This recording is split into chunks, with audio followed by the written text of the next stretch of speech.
I wrote the book to inspire hope and inspire a framework for people that are coming to the path of psychedelia, people that are waking up to their spirit and having a spiritual awakening.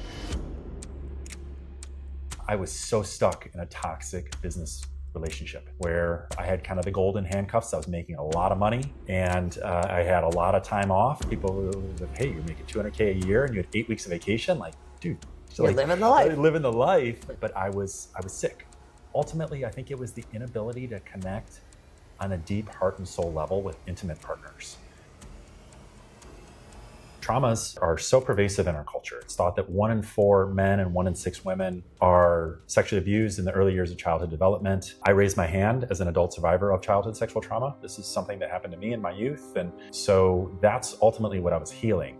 I didn't know that I needed that because I was like, I'd already done therapy and I've already was down for my first ayahuasca ceremony in late 2014, early 2015. It was, well, you're just starting the journey. You just scratched the surface.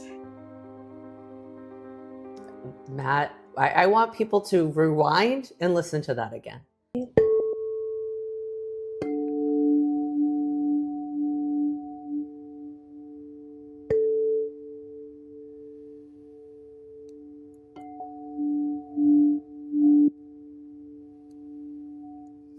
So, welcome, Matt Simpson, to the SageFull Living Podcast. Great to be here. Thank you so much for having me, Susan. Thank you. Matt Simpson is an author, speaker, empowerment coach, and the founder of Elite Empowerment. Through his work with entrepreneurs, leaders, and high performers, he helps people move beyond external success to build lives rooted in authenticity, resilience, and purpose. Matt is also the author of Worth the Fight, where he explores the challenges that shape us and the courage it takes to face ourselves honestly. His work invites us to lean into discomfort, embrace growth, and discover that our greatest strength often lies on the other side of the struggles we'd rather avoid. Matt, welcome. Yes. Thank you. Thank you again for having me. Yeah, great. So there's so many things to get into. When you first wrote the book, right, before someone picks it up, what do you hope that they discover about themselves when they reach the end? I wrote the book to inspire hope and inspire a framework for people that are coming to the path of psychedelia, people that are waking up to their spirit and having a spiritual awakening, to have a framework to operate within, where I could point out all of the predictable pitfalls. I had my kind of awakening with plant medicines in 2013, 2014. I struggled immensely. There wasn't many coaches. There wasn't a framework in our culture. There weren't many books. It was really the information was very separated. It was hard to find. So, I wanted to package everything up for people to get the most out of a deep healing experience and to kind of point out the predictable pitfalls so their trajectory can be potentially 10 times faster than my trajectory. And I know we're not supposed to rush our healing, but it's also pointing out kind of the obvious pitfalls was my motivation. So what did you think healing was going to look like, and what did it actually look like? I had no idea that I was even healing. I had no idea that there was anything to heal. I knew that I was stuck. I was struggling with alcohol, struggling with materialism-itis, just being a big suit and tie guy in Chicago. And I was very disenchanted. The more I followed our societal definition of success, the sicker I became. So I got very curious. But the healing lexicon and jargon wasn't really sure. When I signed up for that ayahuasca retreat, there was talk about healing. But I didn't know what to expect. This is kind of funny. I was like, wait, there's something stronger than psilocybin? There's something stronger than mushrooms? Like, I'm on the next freaking plane to Costa Rica to go do this. Because I didn't necessarily look at even the psilocybin as healing. But in hindsight, of course, I was feeling better and, I was starting to awaken to my inner world, starting to meditate, starting to take better care of myself, starting to, have more. What led to that start? I was so stuck in a toxic business relationship where I had kind of the golden handcuffs. I was making a lot of money and I had a lot of time off. People were like, hey, you're making $200K a year and you had 8 weeks of vacation. Like, dude, so you're living the life. Living the life. But I was sick. Physically sick? Physically sick in the sense of my alcohol. Yeah, I had to cover my insecurities with alcohol. I was drinking 20 to 30 drinks per week. And that was very common in Chicago. And my rationale was I'm not as not as bad as that guy, or she's way worse, or, so I was like having all of these thoughts that would kind of rationalize that. But ultimately, I think it was the inability to connect on a deep heart and soul level with intimate partners that really, I had the house, I had the Jeep, I had the job and the career trajectory. Closet full of the nice suits. All the nice suits, a very active dating love life. I was sick inside, and it just didn't feel, I was like, there has to be something more. And it was before the ayahuasca journey. I remember it was maybe October of 2014. I just sold my business that I've been working on for 7 years. I'm supposed to be out hooting and hollering with the new brass and celebrating all of the prestige and the money and the business opportunity. And all I could think about was this path of service that I'm on right now. Got into like The Secret. I read that book and I made a vision board in earnest. And it's like everything just started happening. I was like, whoa. Yeah. It's amazing, right? When you open yourself to these things, the magic that can happen. I think where you're fortunate is that you got on the path before you really got sick, right? Because some people can get cancer and get diseases because they're avoiding that pit inside. They're avoiding that unhappiness. They're avoiding seeing they have all this external things, but nothing internal to keep them going. So you're lucky you hit that point before hitting a rock bottom point to get yourself onto the path. 100%. And I was having some signals. I remember in my early 30s having brain fog, thinking like, this is not good. This is not going to turn out well. I used to love to, go out and drink beer. I'm from Milwaukee, Wisconsin. It's like, that's part of my DNA. Yeah. And then we'd go out and have, late night burritos and pizza and all of this. And I was slipping in my early 30s with brain fog, just feeling really memory gaffes. And it was just like, whoa, this is not good. And this is kind of before all of the talk about inflammation and before alcohol was getting roughed up by the neuroscience community. It's like we're looking at it properly now. It's a highly carcinogenic neurotoxin that we should be very mindful of if we're gonna drink. I think what sets you apart, and just by speaking with you, is your knowledge and your studies is at an education level. You know what I mean? Like, you speak in a way, you've really done your research, you have the facts. And I love that. And I love bringing that to our audience because you're not woo, you got the science, you got the evidence, you know what I mean? And you speak in those terms because you believe in this and you've learned it. So I appreciate that. And I thank you for that knowledge and sharing that knowledge. Thank you. I'm delighted to be here to share. I read 1 to 2 books per week, and you're one of those. And it's just, just bring it in, bring in all the knowledge. And It's so interesting that I would have you and Nathan back to back today. This has always been my saying. The most fun people dance and the smartest people read. He loves dance and he loves to read. So look at, and I'm definitely not the smartest, but I like to fill my mind up with, it's been challenging our federal government to get their shit together, to take better care of our veterans since 2017. And a big part of that is like, and now it's in vogue, Trump signed that executive order 2 months ago, basically saying to the top of academia, the HHS, NIDA, National Institute of Health, all of our esteemed institutions, hey, we must approve these, get these through the regulatory process as soon as possible. So this is like happening right now at a system level. Psilocybin into the veterans or something else? Ibogaine is what got Rogan and everybody to the White House. Trump signed the executive order, and it's looking like psilocybin is going to be approved first. There's 3 vouchers. 2 for expedited review from the FDA, 2 from the FDA to go to psilocybin companies. So that could be approved this year in 2026. And they said ultra fast. And actually this time, I think that they mean it. I'm not going to hold my breath. I'm not going to wait for the government to save us. But this is a good kind of positive signal of instantly overnight, these went from dangerous to medicine. Yeah. Like, hold on, you're just saying that this is an awful thing. And now you're saying that there's we must go in this direction. Oh, that's amazing. Yes. And I hope that society heads in that direction, because we all know if we go back in time, so many plants are medicine. There wasn't prescription drugs. Everything came from a plant. And maybe it can't solve everything. And yes, we do need Western medicine, but there's so many medicinal properties out there in nature that we have lost touch with. 100%. So it's beautiful to hear that the U.S. is starting to see that as a priority, and especially the veterans. And when we get offline, I'll tell you about the work my brother does with first responders, and it all started from veterans as well. Beautiful work. So you write openly about trauma and adversity. Was there one moment when you realized you couldn't think your way through it anymore? Yeah, I love that notion of not being able to think our way through something that we didn't think ourselves into. I think that's a Tim Ferriss quote. Traumas are so pervasive in our culture. It's thought that 1 in 4 men and 1 in 6 women are sexually abused in the early years of childhood development. I raised my hand as an adult survivor of childhood sexual trauma. This is something that happened to me in my youth. That's ultimately what I was healing.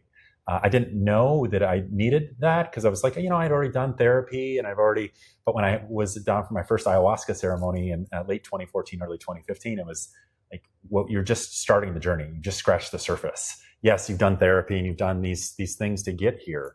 And you have a language around some of the things that you were repressing in your nervous system for 30 years or so. But that's my drive to do this work and to share. Because those numbers are so pervasive, the 1 in 4 and 1 in 6 are probably even higher. It's probably 1 in 2 and 1 in 3, maybe even higher than that. And I look at all of the dis-ease in our culture as a projection of unhealed trauma. So if we heal the trauma, we're going to heal the dis-ease. And this is what gravitated me towards working with our veterans. This is something that's not talked a lot about, and I wrote about in Work the Fight, is this notion that 80 to 90% of the veterans that are coming to this healing path to heal war trauma, it's not the war trauma that they're healing. It's childhood. Childhood sexual trauma, time and time again, are deep wounds, abandonment wounds. And that's driving them to go find tribe in the service. They find the brotherhood, they find the sisterhood. But then they don't have the tribe and community when they come home. They don't have the ability to readapt to our alienated, isolated culture. And thus we have a suicide tragedy and epidemic where it's thought that 22 to 40 veterans die by their own hand every single day. 22 to 40 every day. Yeah. By their own hands. Yeah. It is sad. And you are so right about the trauma and the sexual trauma in family constellations. There's so much sexual trauma comes up. Yeah. It is really it's a problem. It's so pervasive. And what is problem with people that it was okay that they do that? I don't know why it's that way. It's sneaky and insidious. The idea that you could have, and it's thought, I think, that 4% of the Catholic priests are pedophiles, which that's a really high number. And because this is done in secrecy, all it takes is one instance of sexual abuse to really kind of screw somebody up or really, really affect them. And I remember during the pandemic watching the Boy Scouts of America documentary on Netflix. And I was like, they're even worse than the Catholic Church. It's everywhere. Well, it's within the religious organizations, and then it's within the home. Yeah. It's within the home. The family constellations, there's a lot, my mother's boyfriend, my uncle, my cousin, my brother. So pervasive. It's so pervasive. And I don't know how we can heal it. And that's what you're here to do. I don't know how we can avoid it and stop it. I wish that there was a way we could go back to those roots and stop this stuff from happening. Yeah, I think awareness is probably the first key. And a big message of my book is that our unprocessed traumas in our nervous system that we safeguard and that we suppress might just be our greatest hidden strength. So, there's a lot of energy there. So when we go in and we do that healing work, we can liberate that energy and clear energetic bandwidth for new aligned blessings to come forth into our life. So not looking at it as a negative thing. What's done in the past is done in the past. But there's a huge opportunity to bravely lean in. I believe that degree to which we lean into our darkness, the pain, the adversity, the challenges in our life, the traumas in our life, are the very same degree to which we can stand and share and love in our light. I agree with you. And I want to talk about that because you say that about leaning into the darkness, and what you say, what comes up for me, it's interesting because you mentioned therapy. And when you said the nervous system, what came to me is traditional therapy isn't going to get to that root, perhaps. And it needs something like microdosing, like a ceremony to get you to the subconscious level so you can pull out what's hidden in the body. Because I think sometimes when we're in talk therapy, we're still too much in the mind. Way too much. And we're not in the heart and in the body.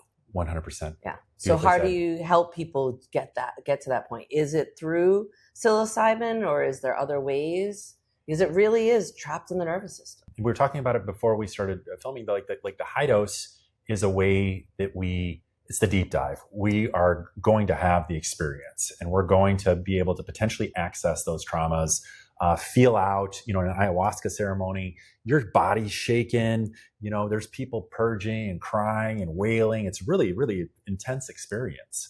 But they're finishing the trauma cycle. I always use the analogy that when we have our pet dog, that we might be walking to the park, or maybe we're in the kitchen cooking and it gets close to our feet and we unaccidentally step on him. And he shakes it out, and then he's good. We give him some love, but he's already moved on with that trauma. We're like internalizing things for 20 effing years, and we're not moving on. We're not shaking it out. The ayahuasca and the high dose experience, there's a lot of that. We're finishing the trauma cycle. We might be throwing up. It's a very unpleasant experience. We might be shaking it out. We might be crying it out. I remember a few ayahuasca ceremonies that I had back in 2015, 2016, where I cried maybe 10 years, 20 years of tears. I like soaked a pillow, and it was like tears of grace, like just really feeling the release and the letting go. With your clients, and I want to go back, actually. I want to talk about this, but I actually want to explain to people what psilocybin is, what microdosing is, what macrodosing is, because people online watching this might have no idea what those words even mean. And then what the question is about women and men. So let's get into that. Tell us what you're talking about. When you say microdose and macrodose, psilocybin, let's give our audience a little lesson for people who may have no idea what we're even saying. Okay. Yes. The high dose, the macrodose, the ceremonial dose.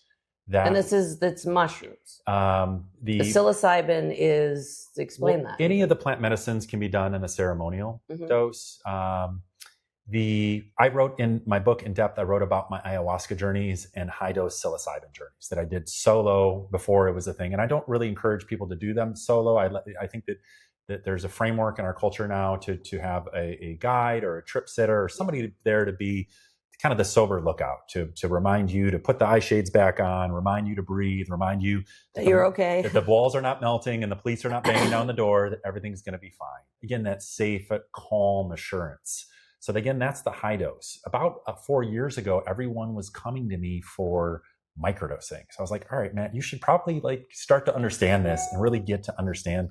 And then I had one of those moments of yeah, not everyone's going to have $3,000 to $5,000 to travel down to Costa Rica or Peru to have the full experience, the full ceremonial experience. And better yet, and many people wouldn't have the risk tolerance to say, I want to go do that. But most everyone can microdose. That's the whole point of microdosing. It meets our capitalistic values head on. We're integrating this into our daily life, our work life, our personal life, and really outside of potentially the first dosing day, guide my clients through my magic and microdosing mentorships programs, which at this point I've guided over 200 people.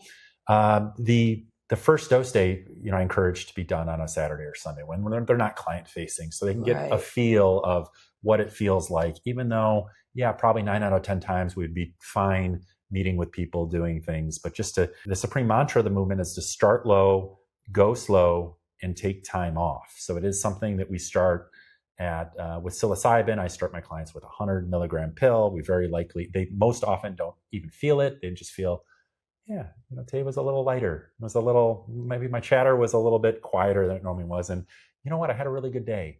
And that's the goal here.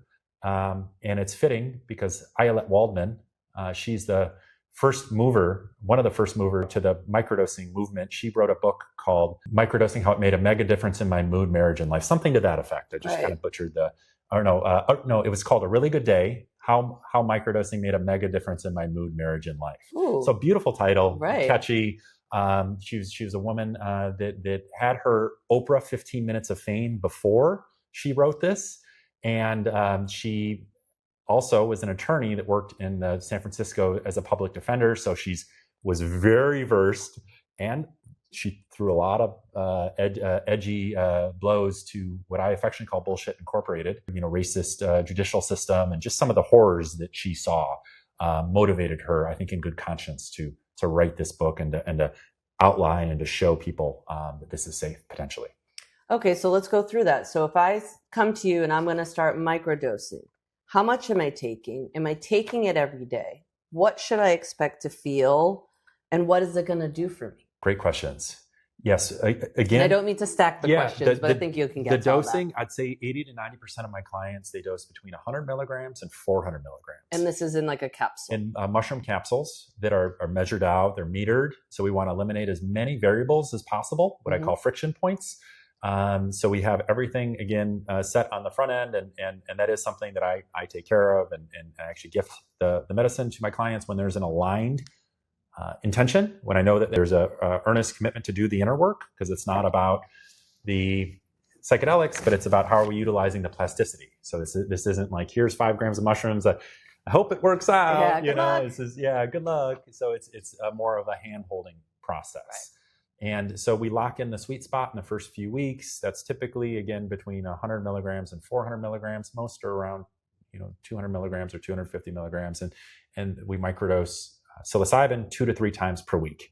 LSD is a little bit stronger, and that's something that is microdosed twice per week. What should I expect to feel and during the experience, and what about the results? Yeah, boosted mood and energy is a hallmark of the experience. When I microdose, I feel very open, very kind of vulnerable, and it's kind of that feeling, but it feels honest. So it's not a bad thing. Dr. Huberman talks about how agitation and strain are the entry points for neuroplasticity. That starts the process. So I think we're seeking a healthy amount of agitation and strain that the medicine gives off.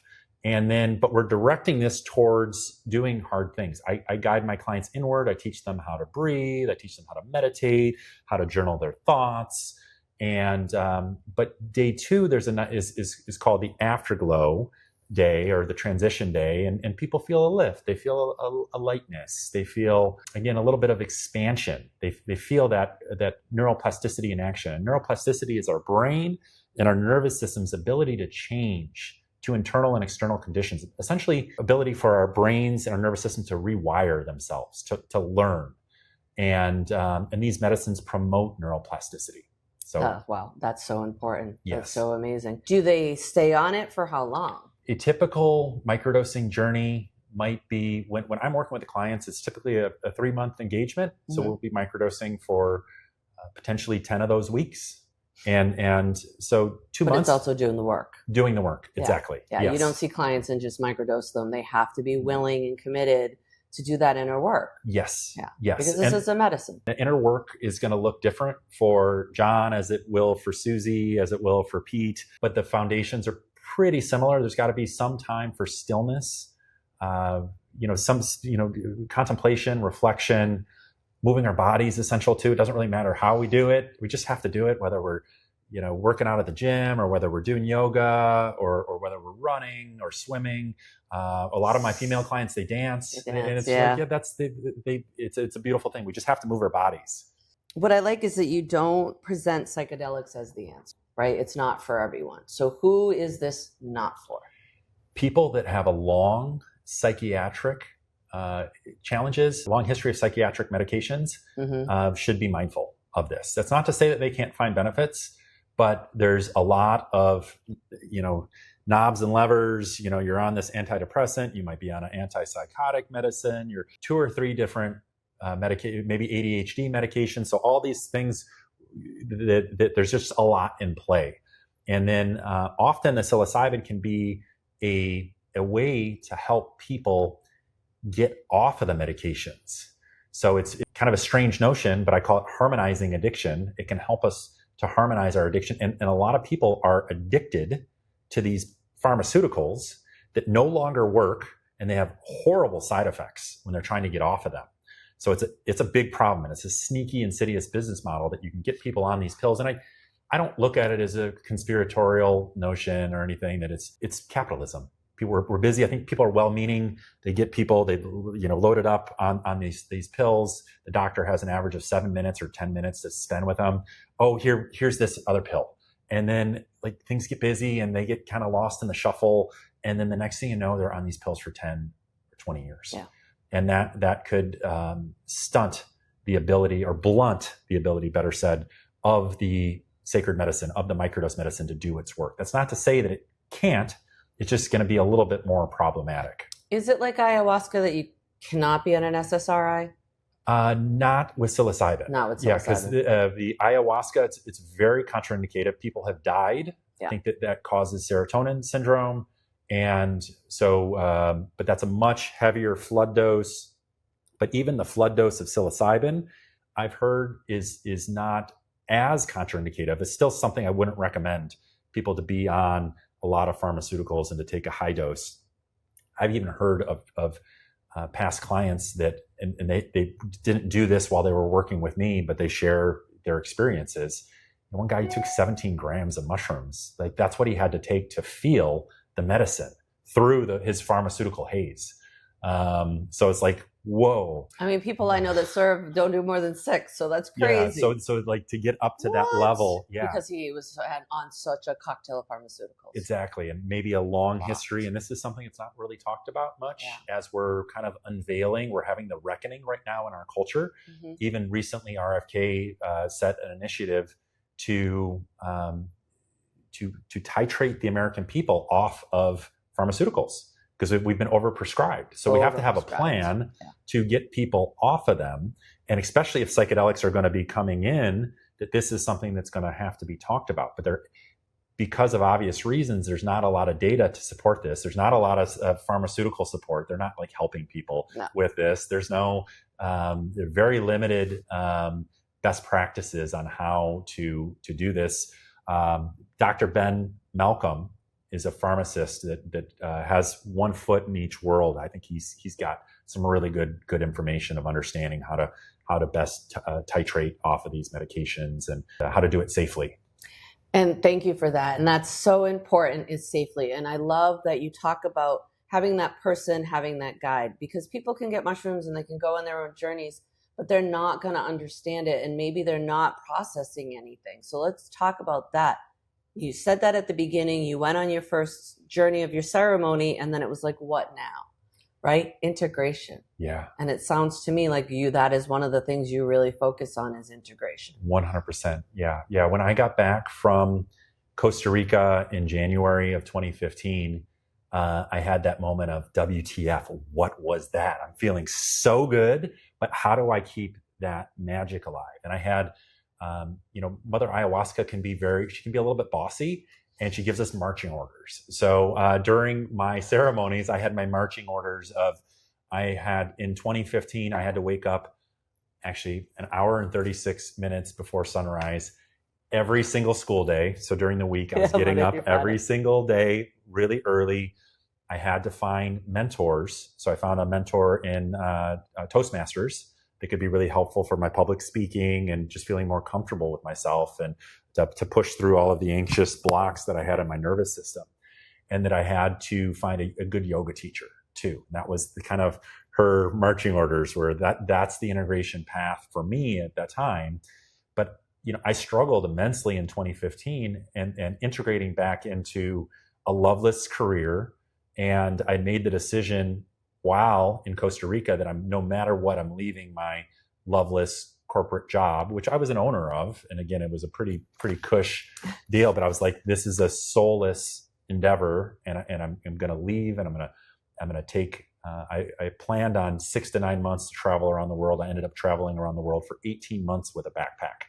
So in 2015, I had basically 11 months to untangle myself from the mess that I created in corporate America in Chicago. There was a buyout involved, so I wanted to leave on a good note, so I wouldn't get screwed by the ruthless capitalists if I didn't kind of honor my end of the bargain. Right. And so I did, and I walked away from my corporate career on December 9th, 2015, and I never looked back. One-way ticket to Costa Rica. I was out. Did you go sit with medicine again? Yeah. I had many more journeys with ayahuasca in Costa Rica. So you sold your company and you went deep. Then I went deep. Yeah, went to Costa Rica. More journeys with the sacred medicine. Also did my yoga training in Guatemala, Lake Editlan. And then I went to Europe. My brother lives in Switzerland, so I had a kind of a 3-month all-you-can-travel train pass. And I ended up training with Wim Hof and his team in Poland in late 2016, the Iceman. And really thank you. I was like, what's he called? He's called the Iceman. Okay, so tell us about that. That was a really important experience in my life. And I remember this was probably September of 2015. I'm talking with my dear friend Amanda, telling her that I'm thinking about going to doing Ibogaine. And I was telling her about what it was.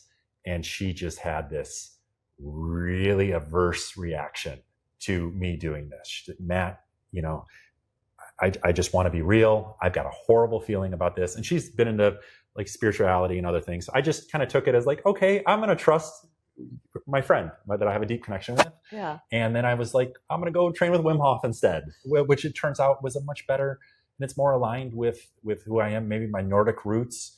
And then, having a strong breathing practice that I do almost an hour of breathing every single day.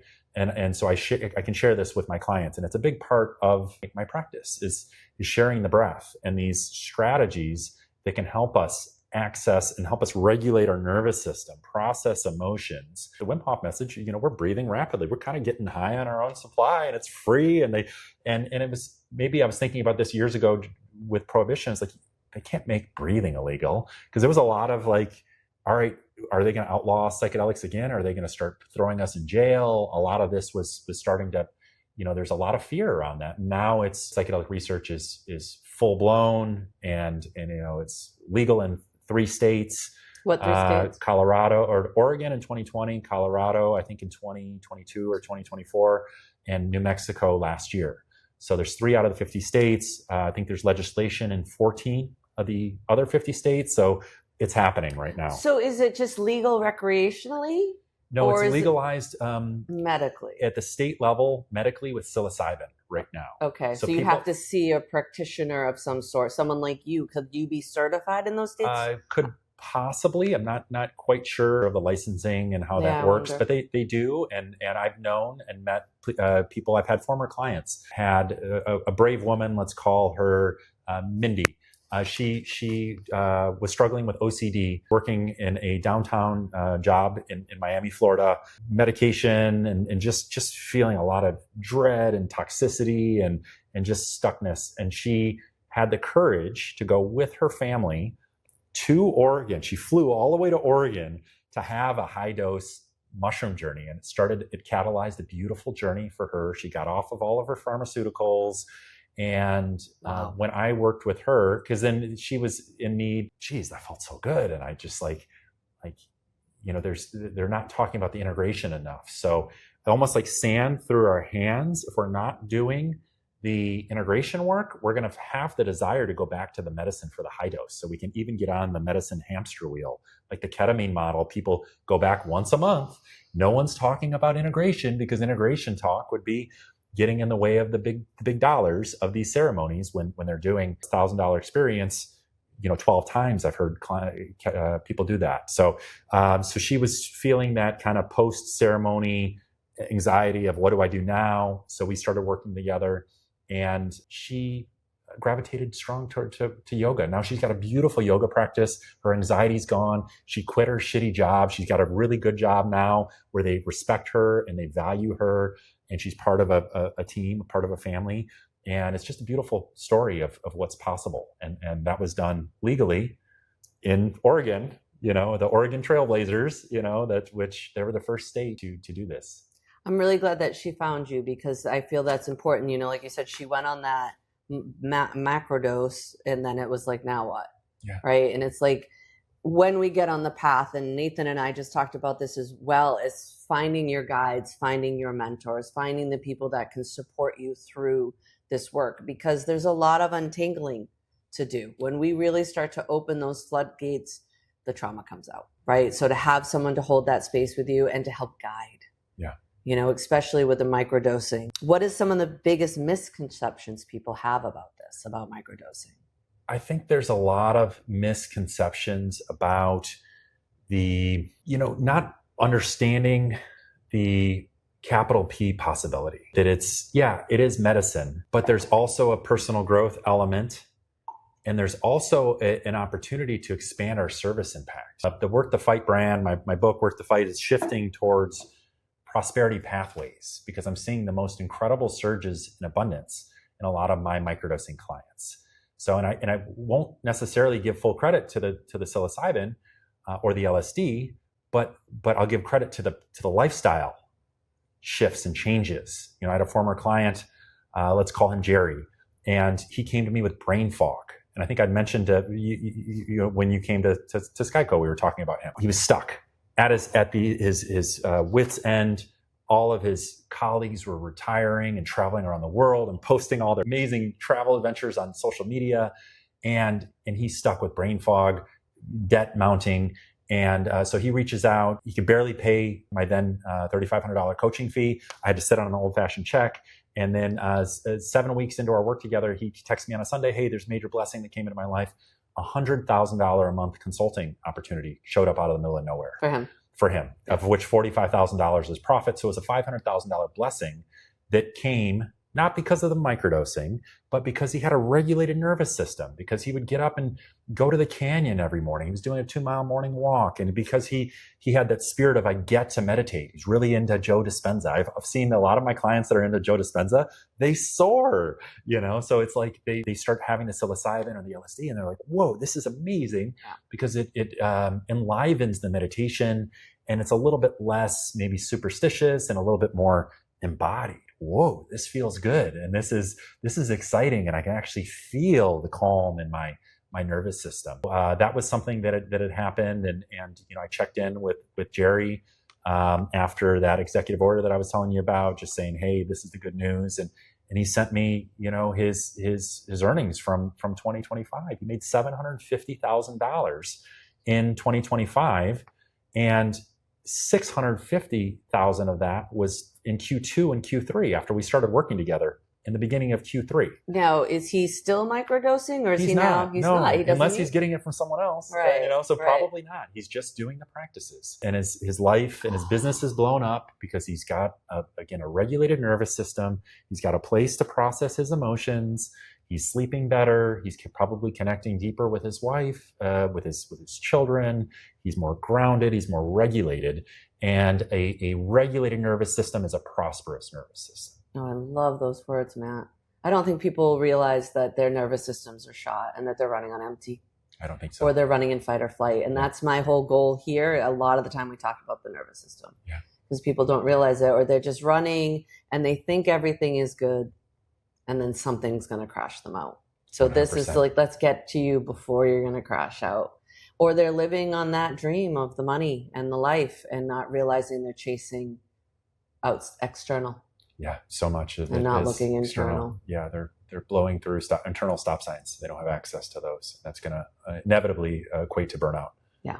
Who are your ideal clients right now? Well, actually, I want to talk about that change in your business, right? Because I love that you're calling that an empowerment. That's beautiful. Was that a process, or is that, well, I guess you maybe kind of just talked about that. Like you just saw in people that they're more in the empowerment than the fight.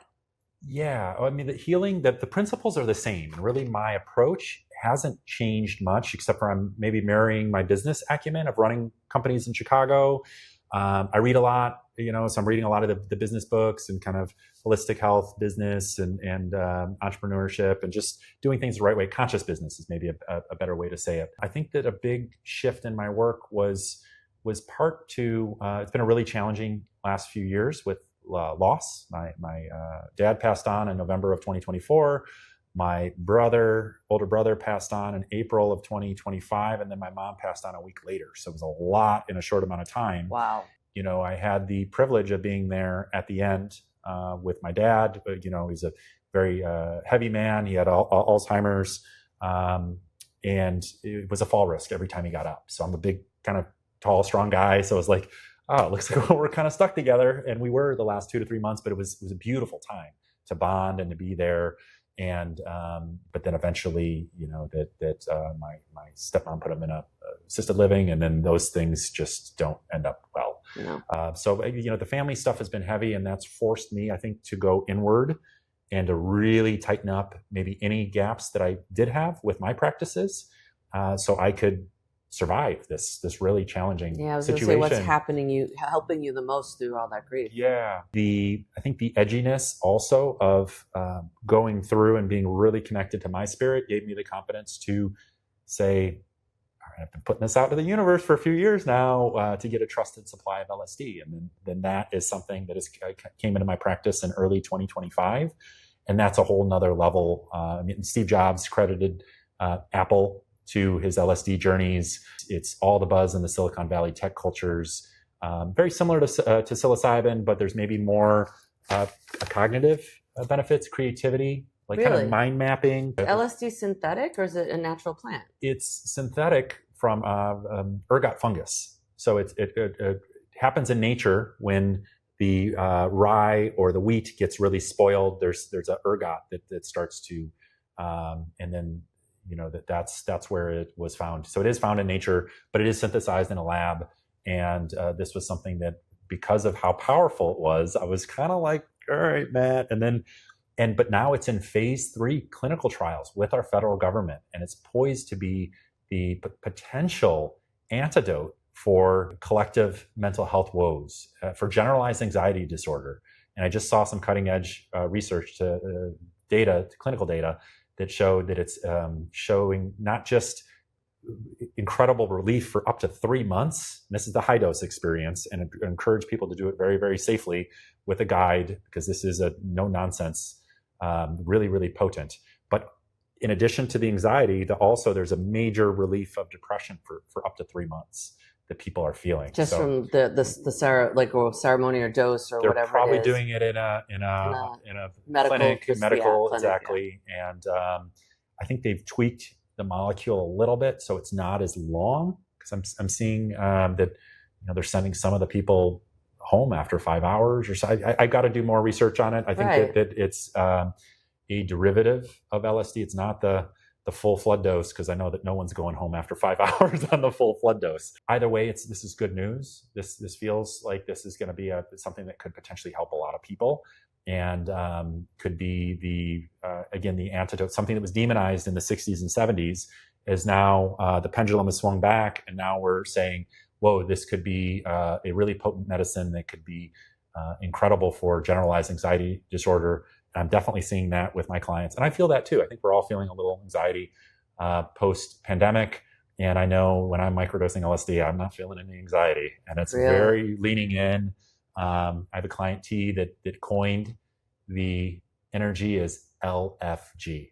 Let's freaking go. Let's go. It's very passionate, very fiery. And that would make sense why this has been all the buzz in California for the last decade. Since Dr. Fadiman, the godfather of microdosing, wrote and released his book, The Psychedelic Explorer's Guide. And in it, he showcased 8 or so people that were case studies that were microdosing. This was 2011, but there's data to support. There was a RAND report that just came out that in 2025, it's thought that 10 million Americans microdosed. So of that 10 million, 70% is psilocybin, and then 25% LSD. And then there's a little bit of San Pedro and a little bit of MDMA. How is LSD microdosed? So we have already psilocybin's the capsules and it's the mushrooms crushed up.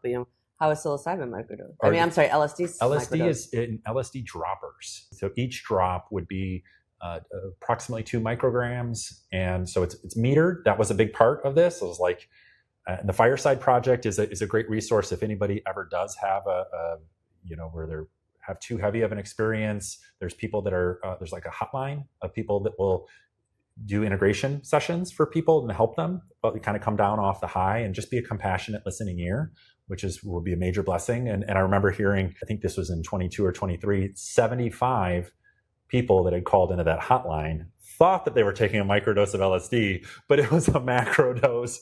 And that's not a roller coaster you want to be on. That'd be a really terrifying situation. The microdosing is metered. It's very safe.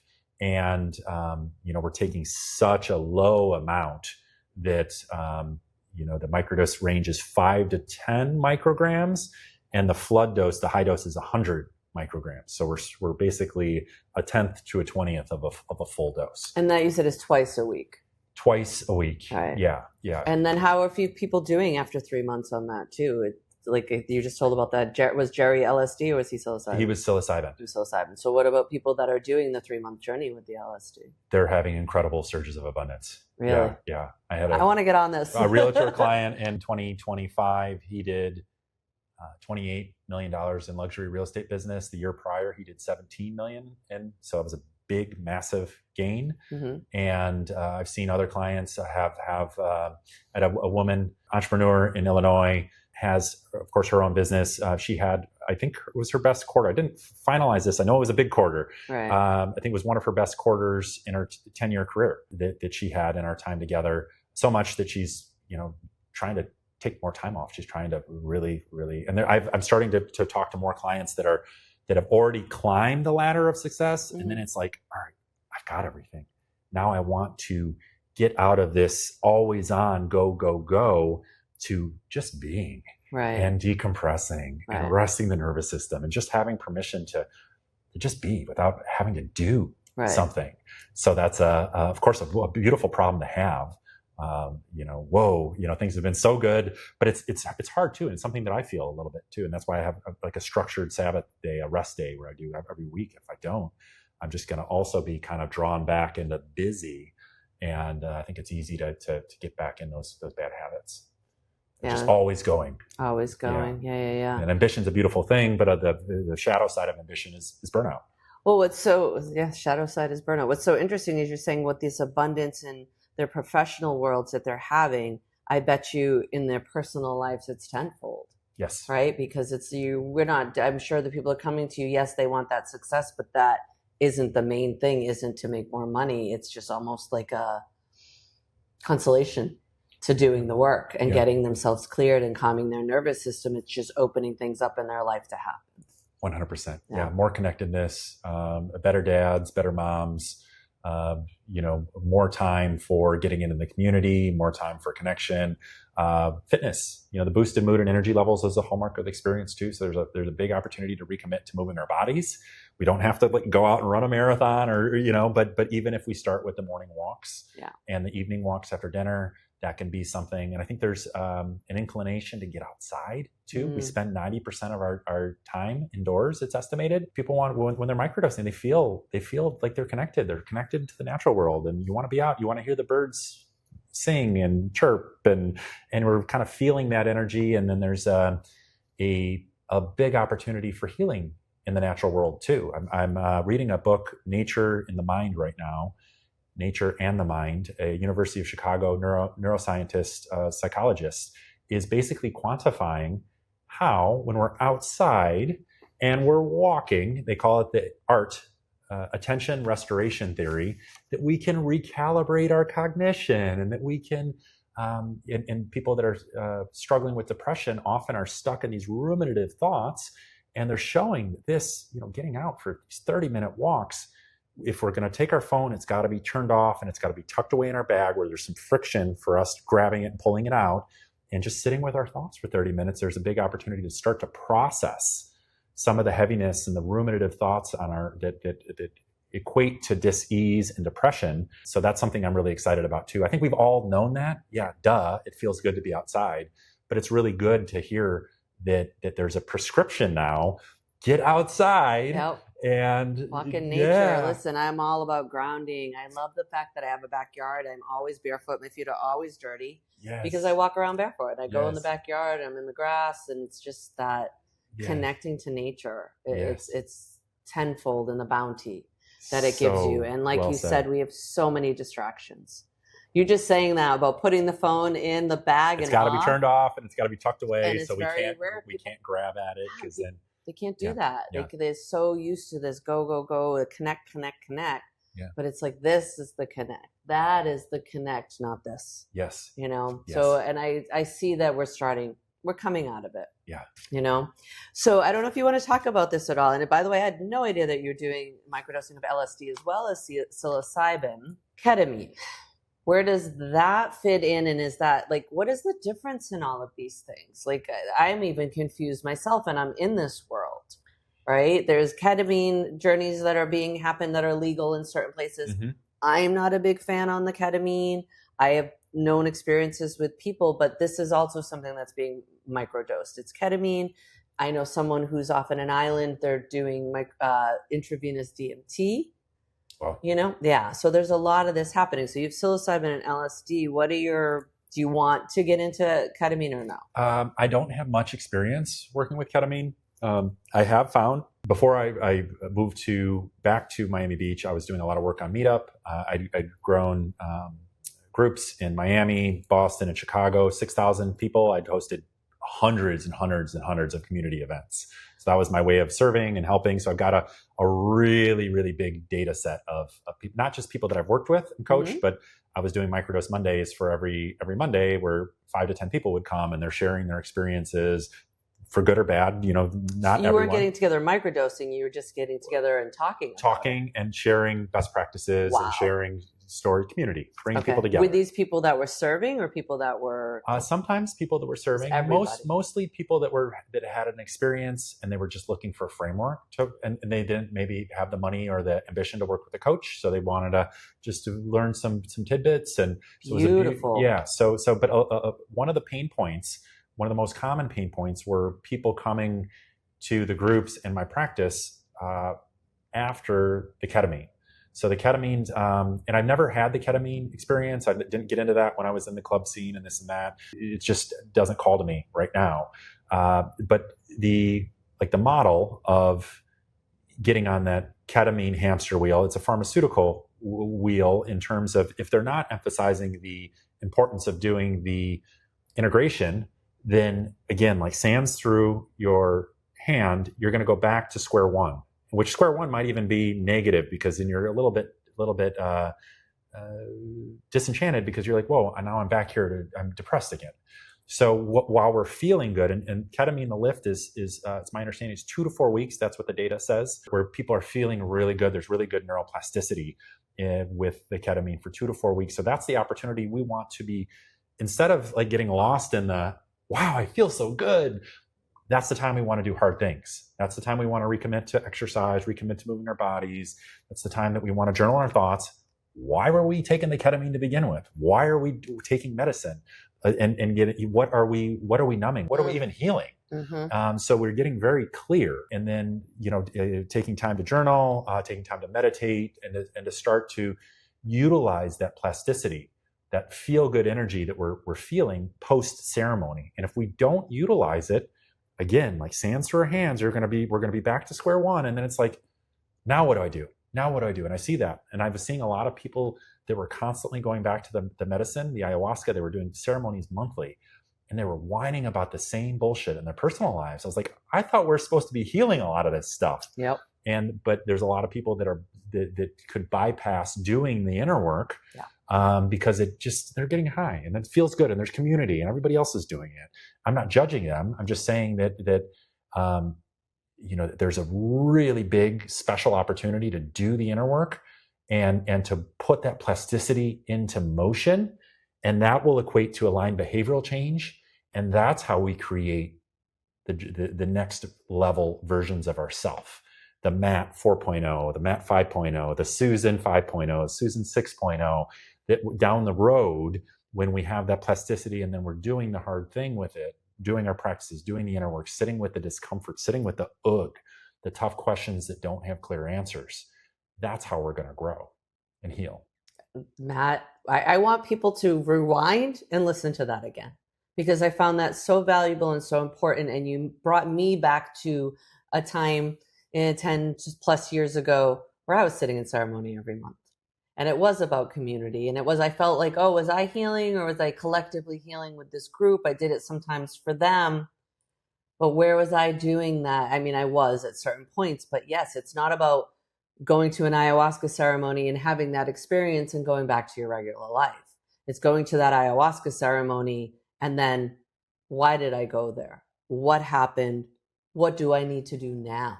Because it's not like, oh, it's just going to clear everything up. It's just the opening to the work. Beautifully said. Yeah. Yes. And what you said was beautifully said too. So thank you. Wow.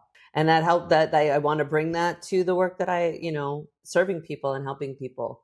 There is a lot of work, and that's why we call it the work, because it is work. Yes, it's hard. And yes, it's being vulnerable and opening yourself to what you're holding on to of yours, of your ancestors, of your parents, of your childhood.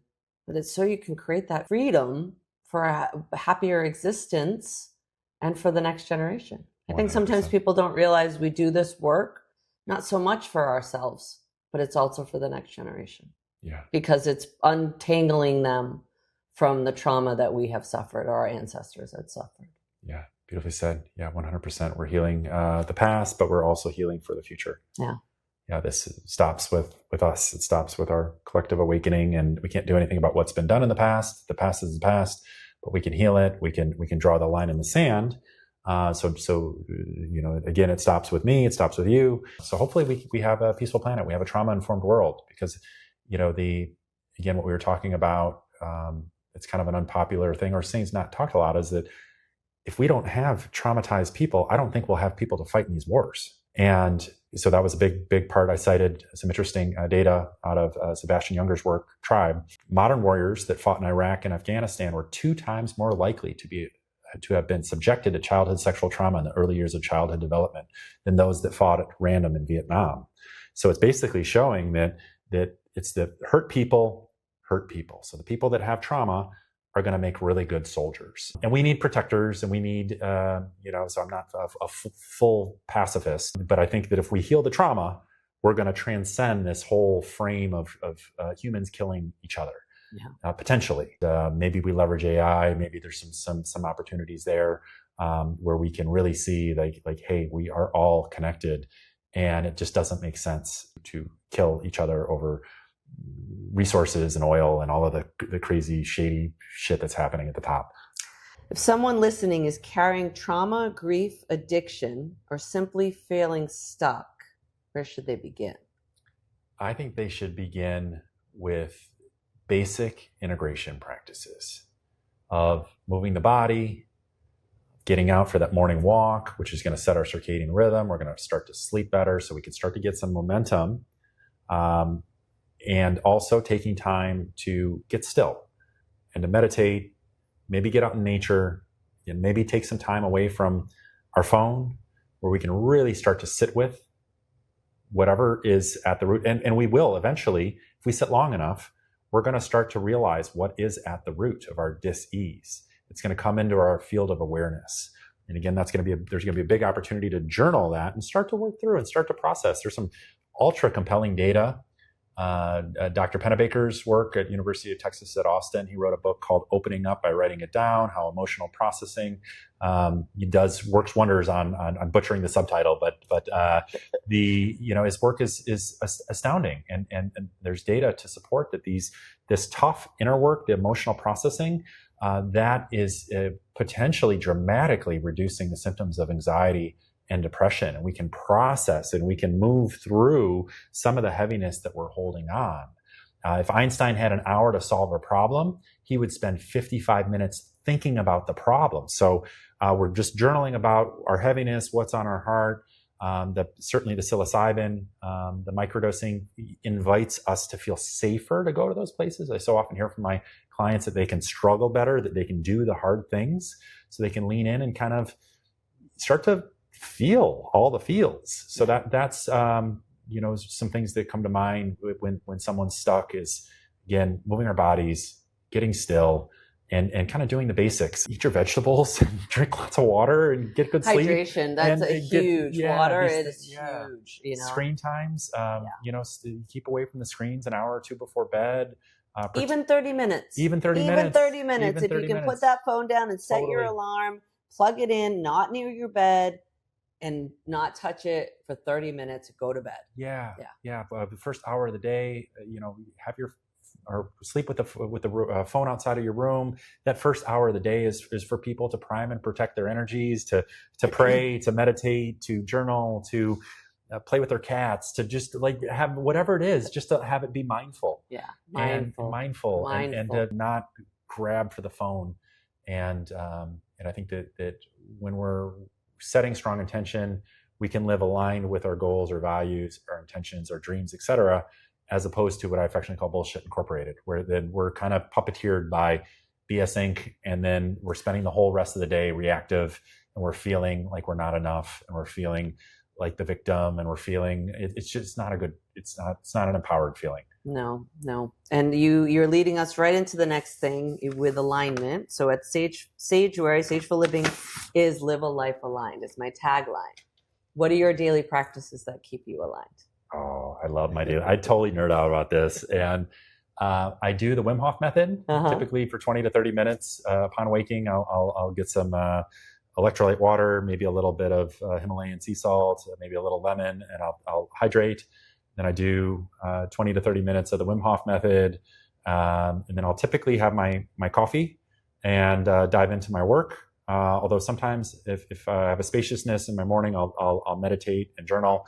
At some point in the morning, I'll meditate and journal, but I'm not always so rigid about that. Just kind of let things flow, and also the time that I wake up. I typically get up pretty early. I try to do the 5 a.m. club most days, and I go to sleep really early. I'm totally a nerd when it comes to my Whoop device and getting the deep and the REM sleep and all of the restoration. I train really hard in the gym, so I spend time working out for an hour and a half, 5 to 6 days per week. So that's how I kind of run my nervous system through its paces. And if I don't get that working out, I just feel a little bit off. So the working out in the morning I found is extraordinarily good for cognition and for brain function. And I was really inspired by Dr. Wendy Suzuki. She's a preeminent neuroscientist at NYU, wrote a book called Good Anxiety, Harnessing the Power of the Most Misunderstood Emotion. And her invitation is to get up and get moving and move your body. And, I get in the cold most days. Cold plunging is pretty buzzy. And I do 2 minutes or so in the cold plunge before I work out. Yeah, it's really buzzy. And it's funny though, that you say you do it before you work out, because I found when I did, and I'm not a huge fan of cold plunge, and there's a lot of controversy whether women should be doing it or not, but just that little dip in before the workout, I worked out better, harder, stronger. Yeah. But the hardest part as a woman, getting dressed after. Oh, it's a pain in the butt. You can't get your clothes on, especially like pants. So much, yeah. I don't know why. Yeah. It doesn't happen after a shower at home. Interesting. The cold. What would the cold? I don't know. Yeah. I don't know. It's something weird. Okay, Wild. So sorry. So the cold plunge is big for you as well. Yeah. Yeah. And I do a 20-minute slow breathing NSDR after lunch every day. What is that? I learned this from Dr. Huberman. NSDR is non-sleep deep rest. Essentially, these long exhales put us in a liminal state between the fully awake and the dream world that we're in right now. So it's kind of right in the middle, and there's a lot of really interesting data to support that this can recalibrate our dopamine. I feel so recharged after I do this, almost like I'm the iPhone, and when I'm doing the slow breathing, I'm plugging myself onto the charging dock, and so I might be feeling 30% charge when I start the breathing practice, and then after the breathing practice, I'm 80%, 85. I can my second half of the day is going to be great. Can you give us an example of this breath? It's 4 seconds in, maybe 1 to 2 second hold at the top, and then 7 to 8 second slow exhale. Through the mouth or through the nose? It doesn't matter. Ideally through the nose on the up breath, and then on the out breath through the mouth. So the long exhales, and it doesn't have to be that cadence, but the long exhales are going to signal to our nervous system that we're safe. From an evolutionary standpoint, if we're breathing long, slow exhales, that means that the perimeter's covered. Our hunter-gatherer brothers and sisters have the perimeter covered with the, you might want to envision, a spear with fire, and they're ready for the proverbial saber-toothed tiger. So again, the perimeter's covered. We can go deep within. So the long exhales, I think, is a kind of a primordial breath of safety. And so our nervous system feels safe. And so there's science to support that. Again, this recalibrates our dopamine, and it can be a great practice for easing on sleep. And then if you have sleep disturbances at night, doing the long exhales can help to mitigate those sleep disturbances. So the hold is like about a 4 breath in, a tiny hold, and then a long breath out that's probably at least double of the inhale. Yeah. Are we holding on that exhale at the end too, or just bit, coming maybe back a slight, in? It's slight not amount. important. Yeah, not important. Yeah. But the long exhales is really the key, I think. And that is, again, it sends signals of safety. And this could be, I would have never thought years ago when I started practicing this, that this would be a way that I've mastered sleep. But I sleep 8 to 9 hours every single From doing night. this in the afternoon? I or do this in the that afternoon, night too? And I don't do it consciously. I don't like set a timer or anything at night, but I might, when I'm starting to settle down for bed, I'm going to start taking the longer exhales. And I think that does help me get into the dream world maybe a little bit faster. So it's just, maybe when I'm listening to a podcast, or I'm just starting to do some mindful breathing, I'm like, all right, I'm going to be going to sleep here soon. Beautiful. Yeah. Thank you for all of this. Yes. Oh, Matt, this has been amazing. Pleasure to share. Thank you for the wonderful questions, and for hosting, and for your curiosities, and for your service work of getting these messages, and getting this message of hope and healing and expansion out to the world and to our nation and global human family. Thank you. And what I want to do is all these books and people you've mentioned, let's make sure we get all of that in the show notes, because you mentioned a lot of beautiful information, quoted people, their books, and I want to make sure our audience has access to that as well. Absolutely. And I'd be delighted to invite anybody that is watching our episode to reach out for a free Fostering Flow empowerment session, where we connect and shine light on the wondrous possibility on the path ahead. Beautiful. And I'll make sure that gets very highlighted in you. the show notes. Thank you. Thank you.